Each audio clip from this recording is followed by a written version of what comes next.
श्रीशैलेशदयापात्रं दैवक्यादिगुणार्णवं यतीन्द्रप्रवणं वन्दे रम्यया मातरं मुनिं लक्ष्मीनाथसमारम्भां नादयामुनमध्यमाम् अस्मदाचार्यपर्यन्तां वन्दे गुरुपरम्परां यो नित्यमच्युतपदाम्बुजयुग्मरुक्मः व्योमोगदसराणि तनायमेने अस्मद्गुरोर्भगवतोऽस्य दैकसिन्धो रामानुजस्य शरणं सर्वं प्रपद्ये मातापिता युवतनयस्तनया विभूतिं सर्वं यदेव नियमेन मदन्वयानाम् आद्यस्य न कुलपतेर्वकुलाभिरामं श्रीमत्तदङ्गुलीलं प्रणमामि मूर्ता भूतं सरस्य महदाव्यपट्टनादश्री भक्तिसारकुलशेखरयोगिवाहान् भक्ताङ्ग्रेणं परकालयतीन्द्रमिश्रान् श्रीमत्पराङ्कुशमुनिं प्रणतोऽस्मि नित्यं गुरुमुखमनदीप्य प्रागवेदानशेषान् नरपतिपरिक्लुप्तं शुल्कमादानुगामः स्वसर्वमरवन्द्यं रङ्गनाथस्य साक्षात् तुजिकुलतिलकं तं विष्णुचित्तं नमामि மின்னார் தடமதில் சூழ் வில்லிபுத்தூர் என்றொருக்கால் சொன்னார் கலர்கமலம் சூடினோம் முன்னாள் கிளியறுத்தான் என்று வைத்தோம் கிழ்மையினில் சேரும் வழியறுத்தோன் நெஞ்சமே வந்து பாண்டியன் கொண்டாட பட்டர் பிரான் வந்தான் என்று ஈண்டிய சங்கம் எடுத்தூத வேண்டிய வேதங்களோதி விரைந்து கிளியறுத்தான் பாதங்கள் யாமுடைய பற்று பல்லாண்டு பல்லாண்டு பல்லாயிரத்தாண்டு பல கோடி நூறாயிரம் மல்லாண்டதெந்தோள் மணிவண்ணா உன் சேவடி செவி திருக்காப்பு அடியோ மோடும் நின்னோடும் பிரிவின்றி ஆயிரம் பல்லாண்டு வடிவாய நின் வள மார்பினில் வாழ்கின்ற மங்கையும் பல்லாண்டு வடிவார் சோதி வளத்துறையும் சுடராழியும் பல்லாண்டு படைபோல் புக்கு முழங்கும் அப்பாஞ்ச சன்யமும் பல்லாண்டே பல்லாண்டென்று பவித்திரனை பரமேட்டியை சாரங்கம் என்னும் வில்லாண்டான் தன்னை வில்லிபுத்தூர் விட்டுசித்தன் விரும்பிய சொல் நல்லாண்டென்று நவிந்துரைப்பர் நமோ நாராயணாயவென்று பல்லாண்டும் பரமாத்மனை சூழ்ந்திருந்தேத்துவர் பல்லாண்டே. ஆண்டாள் திருவடிகளே சரணம், ஆச்சாரியன் திருவடிகளே சரணம், ஜீயர் திருவடிகளே சரணம், அப்பன் சுவாமிகள் திருவடிகளே சரணம். எல்லோருக்கும் அடியேனுடைய பணிவான நமஸ்காரங்கள். இன்றைய தினந்தோறும் தினம் ஒரு திவ்யதேசம் என்ற தலைப்பிலே நாம் பல்வேறு திவ்ய தேசங்களை அனுபவித்து வருகிறோம். அதிலே இன்றைய தினம் நாம் 15வது திவ்ய தேசமாக திருக்கண்டியூர் என்ற திவ்ய தேசத்தை நாம் அனுபவிக்க இருக்கிறோம். இந்த திவ்ய தேசமானது தஞ்சாவூர் திருவையாறு சாலையிலே மார்க்கத்தில் தஞ்சாவூரிலிருந்து 10 கிலோமீட்டர் தூரத்தில் இருக்கிறது. பெருமாளுடைய பெயர் ஹரசாப விமோசன பெருமாள். நின்ற திருக்கோலம் கிழக்கே திருமுக மண்டலம்.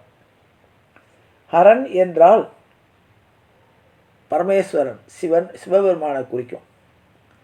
ஹரனுக்கு ஏற்பட்ட சாபத்துக்கு விமோசனம் கொடுத்த பெருமாள் இவர், சாப விமோசனம் கொடுத்த பெருமாள். தாயார் திருநாமம் கமலவல்லி, விமானம் கமலாகிருதி விமானம், தீர்த்தம் கபால மோஷ புஷ்கரணி. அகஸ்தியர், ருத்ரன், பிரம்மா, மகாபலி 4 பேருக்கும் பிரத்யட்சமான பெருமாள். திருமங்கை ஆழ்வார் ஒரே ஒரு பாசுரத்தினால் இந்த பெருமாளை மங்களாசாசனம் செய்திருக்கிறார். ஹரசாப விமோசன பெருமாள். பிரம்மாவுக்கு 4 தலை, சதுர்முகன்னு பேர். இந்த பிரம்மாவுக்கு ஒரு தடவை பிரம்மா படைப்பு தொழிலை செய்ய ஆரம்பித்தார். பகவான் தன்னையே 3 பிரிவாக்கி கொண்டு பிரம்மாவாகவும் சிவனாகவும் மகாவிஷ்ணுவாகவும் பிரம்மா தன்னை பிரித்து, பரம்பொருள் தன்னை பிரித்து கொண்டது. பிரம்மா படைப்பு தொழிலையும் மகாவிஷ்ணு காக்கும் தொழிலையும் சிவன் அழிக்கும் தொழிலையும் ஏற்றுக்கொண்டனர். பிரம்மா படைப்பு தொழிலை ஆரம்பித்தவுடனே படைக்க ஆரம்பித்தார். எல்லா உயிரினங்களும் படைக்கும் போது, மனித உயிரினங்களை படைக்கும்பொழுது ஆசை, கோபம், பேராசை, இது மாதிரி இதோட படைக்க ஆரம்பித்தார். உலகத்தில் எந்த ஒரு ஜீவனுக்கும் பேராசைங்கிறது கிடையாது. எல்லா ஜீவராசிகளும் தன்னுடைய தேவை நிரம்பி எடுத்துனா அதோட திருப்தி ஆகிடும். ஆனால் மனித இனம் மாத்திரம் தன்னுடைய எது கிடைத்தாலும் திருப்தி அடையாமல் மேற்கொண்டு ஆசைப்பட்டு கொண்டே இருக்கும். அதான் மனித இனத்தினுடைய ஒரு சாபக்கேடு. அதனால் கோபப்பட்ட சிவன் பிரம்மாவிடம் கேட்கிறார், நீ என்ன இப்படி படைத்து கொண்டிருக்கிறீரே?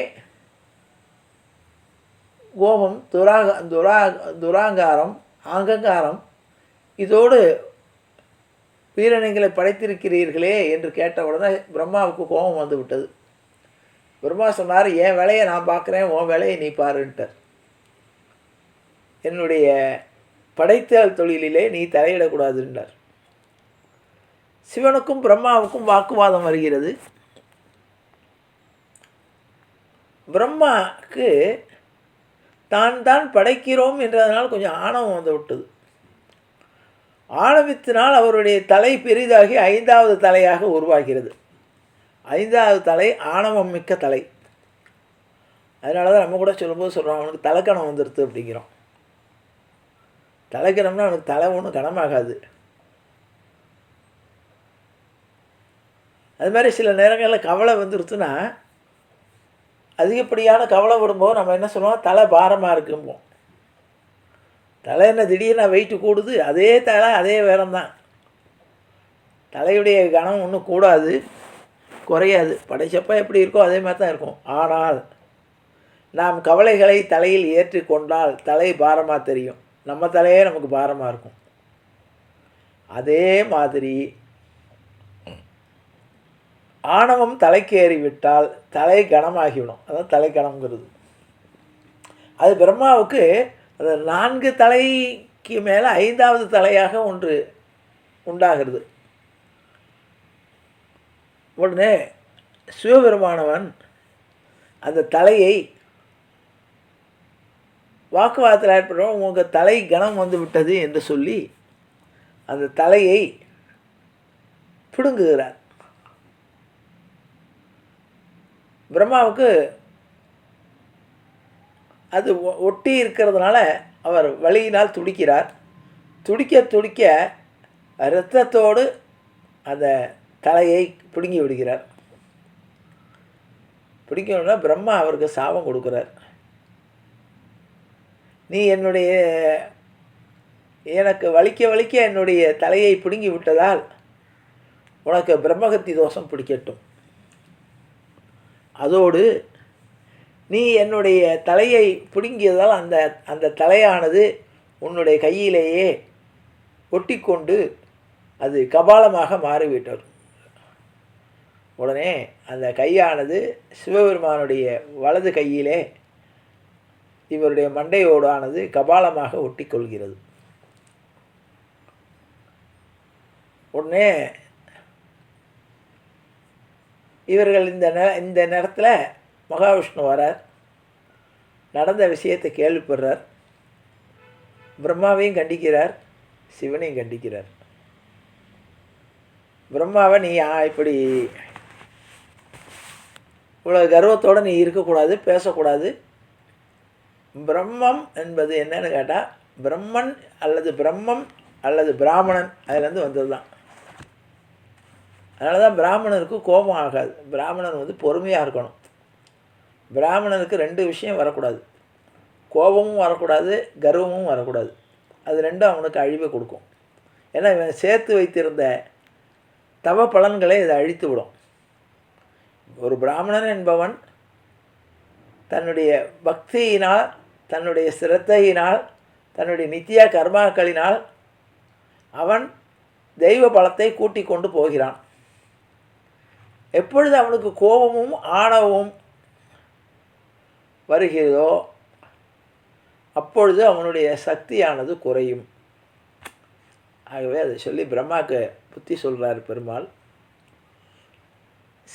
இவருடைய கையிலே அந்த திருவோடு இருக்கிறது. ஆகவே அவருக்கு பேர் பிஷாடனர்னு பேர். இந்த திருவோடு எப்படி, உடனே அதற்கு சாப விமோசனம் என்னன்னு கேட்குறார். எப்பொழுது இந்த உடனே பிரம்மா அந்த சாபம் கொடுக்கும்போது என்ன சொல்கிறார், உன்னோட கையில் இருக்கக்கூடிய கபாலமானது திருவோடாக மாறி நீ பிச்சை எடுத்துக்கொண்டு தான் நீ இருக்க வேண்டும் என்று சொல்கிறார். பிச்சாடனராக மாறி எல்லா வீடுகளிலும் பிச்சை எடுக்கிறார் சிவன். அப்பொழுது மகாவிஷ்ணு தன்னுடைய மனைவியாக அப்போ அந்த பிச்சை பாத்திரம் எப்பொழுது நிரம்புகிறதோ அப்பொழுது அந்த மண்டையோடு உன்னுடைய கையை விட்டு விளங்குங்கிறார். உடனே எல்லாரும் பிச்சை போடுகிறார்கள், ஆனால் நிரம்பவில்லை. அப்பொழுது மகாவிஷ்ணுவானவர் தன்னுடைய மகாலட்சுமியை கூப்பிட்டு, நீ அன்னபூர்ணியாகி அவருக்கு உணவை கொடு என்று சொன்னார். அன்னபூர்ணி என்ற பெயருடன் பிச்சை எடுக்கிறாள். அந்த பாத்திரம் நிரம்புகிறது, அந்த கபாலம் விட்டு போகிறது.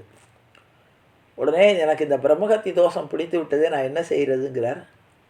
அப்பொழுது மகாவிஷ்ணுவானவர், நீ இங்கே திருக்கண்டியூரிலே போய் அந்த திருக்கண்டியூரிலே இருக்கக்கூடிய அந்த புஷ்கரணியில்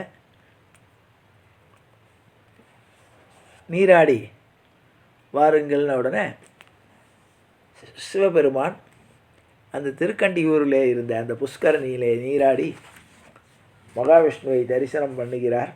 அவருடைய சாப விமோசனம் ஆகிறது.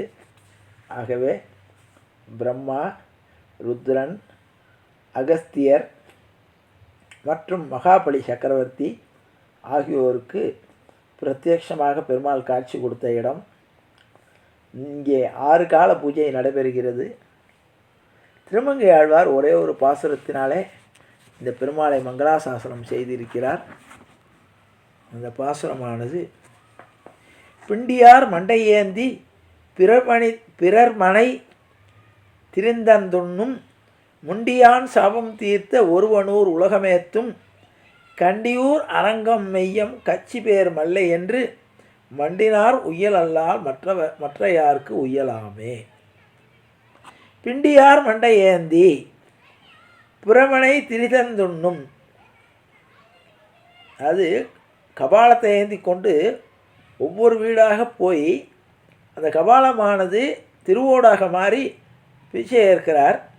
முண்டியான் சாபம் தீர்த்த ஒருவன் ஊர் உலகமேத்தும் கண்டியூர் அரங்கம் மெய்யம் கச்சி பேர் மல்லை என்று மண்டினார் உய்யல் அல்லால். இந்த பெருமாளை விட்டுட்டு வேறு எந்த பெருமாள்கிட்ட போய் நாம் உய்வடைய முடியும் என்று திருமங்கை ஆழ்வார் கேட்குறார். அதாவது சர்வேஸ்வரனாகிய ஈஸ்வரனாகிய சிவபெருமானுக்கு ஏற்பட்ட ஒரு துன்பத்தையே தீர்த்த அந்த பெருமாளை விட்டுவிட்டு வேறு யார்கிட்ட போய் நாம் சரணடைந்து உய்வடைய முடியும் என்பதை ஒரு கேள்வியாக திருமங்கை ஆழ்வார் நமக்கு கேட்டு அந்த திருக்கண்டியூருடைய பெருமையை நமக்கு கூறுகிறார்.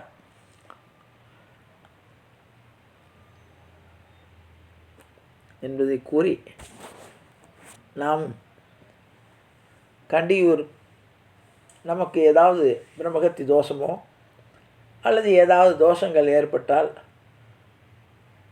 பித்திருதோஷமாகட்டும் அல்லது எந்த தோஷத்துக்கும் நிவாரணம் அந்த கண்டியூரிலே உள்ள ஹரசாப விமோசன புஷ்கரணியிலே நீராடி கண்டியூர் பெருமாளை நாம் சரணடைந்தால் நம்முடைய பாவங்கள் போகும், சாபங்கள் விலகும் என்பதை கூறி நிறைவு செய்கிறேன். ஜானகி காந்த ஸ்மரணே ஜெய் ஜெய ராமராம் சத்குரு மகாராஜ் கி ஜெய், ஆஞ்சநேய மூர்த்தி கி ஜெய். அறியாத பிள்ளைகளும் அன்பினால் உந்தன்னை சிறுபேரழைத்தனமும் சீரியல்லாத இறைவாணி இதாராய் பறையில் உரம்பாவாய் எற்றைக்கும் ஏழையில் பிறவிக்கும் உந்தன்னோடு உற்றோமே ஆகும் உனக்கே நாமாட் செய்வோம். மற்ற நம் காமங்கள் மாற்றையில் உரம்பாவாய் செங்கன் திருமுகத்து செல்வத் திருமாலால் எங்கும் திருவள் பற்றி என்புருவரம் பாபா. ஹரே ராம ஹரே ராம ராம ராம ஹரே ஹரே, ஹரே கிருஷ்ண கிருஷ்ண கிருஷ்ண ஹரே ஹரே. கோவிந்தநாம சங்கீர்த்தனம் கோவிந்தா ஹரி கோவிந்தா.